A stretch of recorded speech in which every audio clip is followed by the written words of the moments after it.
আজিও বাপেক আৰু যে কামত ব্যস্ত যেহেতু ইমান ৰ'দ দিছে কামটো কৰিবই লাগিব আজি মই আপোনালোকক গোটেই আমাৰ ৰাস্তাটো দেখুৱাম কিয় আমাৰ ইয়াত গাড়ী নুহুমাই ইমান বেয়া পৰিস্থিতি আপোনালোকে দেখি পাইছেনে মই ঠেলিবকে পৰা নাই অৱশেষত যেনিবা পিছলে আনি পালে ঠেল মাৰি দিলো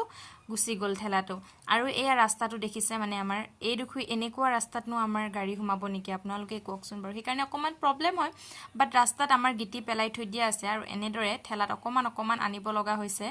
উপায়টো নাই কৰিবটো লাগিবই নহয় জানো আৰু এনেদৰে আমি গিটিবোৰ আনি ঘৰত এনেকে বস্তাত হুমুৱাই আনিছো অকমানকে বেছিকেটো নোৱাৰো অকমানকে আনিছো আৰু দেখি পাইছেনে তলত কিমান বুকা ঠেলা পুৰা মানে হুমাই গৈছে যেটো বৰষুণৰ বতৰ বাৰিষাৰ বতৰ নহয় জানো আৰু সেইবাবে এনেদৰে পৰা নাই দাঙিবলৈ তথাপি চেষ্টা কৰিছো আৰু আমাৰ এইফালে টিকলাটোৱে পুৰা বহি এডুকুইত খেলি আছে এনেদৰে আমি গিটিবোৰ আনি গুটাই আছো ইমান ৰ'দ দিছে কামটোতো কৰিবই লাগিব নকৰিলে হ'ব